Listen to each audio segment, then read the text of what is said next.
আজকে আপনাদের সম্মুখীন যে রাত্রেবেলা যে একটা কথা আমি আপনাদের একটা বিদ্যা আমি শেখাচ্ছি, যে রাত্রেবেলা যে ভুতুম পেঁচা যে কী করে ডাকে, কুক কুক করে ভিউয়ার্স এখনই ডাকবে, দেখবেন।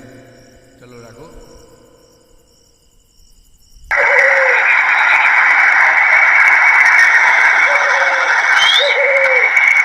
এবং পদ্ধতি অবশ্যই আমি বলে দেবো। আর তার আগে আমার এই চ্যানেলে নতুন দর্শক যদি হয়ে থাকেন তবে অবশ্যই চ্যানেলটিকে সাবস্ক্রাইব করবেন, শেয়ার করবেন, লাইক করবেন। আর আমার চ্যানেলের সঙ্গে থাকুন। অরিজিনাল গুপ্ত বিদ্যা এবং বাক্য আপনাদের সম্মুখীন উপস্থিত করুন। 100% এইটুকুনি যদি আপনি মিথ্যে করতে পারেন তাহলে মনে করলেন আমার ইউটিউব চ্যানেল বন্ধ করে দেবেন। তো কথাই না তো ফলে পরিচয়।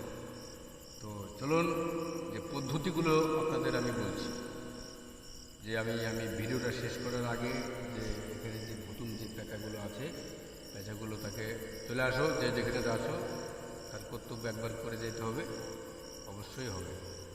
আপনারা কি করবেন, সবার প্রথম একটা ঢেল নেবেন, 7টা ঢেল, মাটির ঢেল। ধরেন ডাকছেন ভুতুম পেঁচা, যাচ্ছে না, তখন আপনি 7টা মাটির ঢেল নেবেন।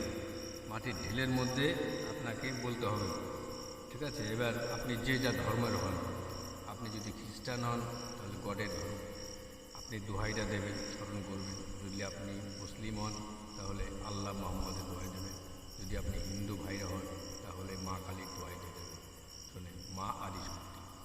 চলুন, তখন আপনি মাকে স্মরণ করলেন। বলতে হবে যে এই যে আমার ঢিল, ঠিক আছে, এই যে ঢিল জাগো, যেই কাজে লাগাইবো তোমারে সেই কাজেই লাগবে। আমি ঢিলকে পরিণত করলাম, এটা একটা অস্ত্র, একটা নেগেটিভ শক্তি পুরো তৈরি হয়ে গেল। তার মধ্যে আপনাকে এবার মন্ত্র বলতে হবে। মন্ত্র কোথায় শব্দ হচ্ছে বাক্য, ঠিক আছে? মন থেকে যখন আপনি একটা জিনিস চাইবেন 100% হবে, আর এটা হয়। তো আপনাকে কী বলতে হবে, 7 কেজি মাংস 3 জনে ভাগ করে খা, ঠিক আছে? আপনি বারবার বলবেন 21 বার, 7 কেজি মাংস 3 জনে ভাগ করে খা, 7 কেজি মাংস 3 জনে ভাগ করে খা, 7 কেজি মাংস 3 জনে ভাগ করে খা, 7 কেজি। একটা ফু দিলেন, ঠিক আছে? আবার বলতে হবে 7 কেজি মাংস 3 জনে ভাগ করে খা, 7 কেজি মাংস 3 জনে ভাগ করে খা, 7 কেজি।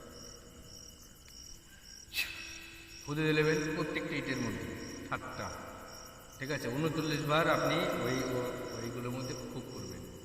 ফুক করা যখন কমপ্লিট হয়ে গেল তখন কি করবেন, যে পেঁচাটা ডাকছে সেখানে হাতে এই রকম করে তাকে মানে নিক্ষেপ করবেন সে ডালে, তার গায়ে লাগুক বা না লাগুক। 7টা আপনি 7 দিন করেন, কথা দিলাম সুজিততান্ত্রিক কখনো ফেক ভিডিও বানায় না।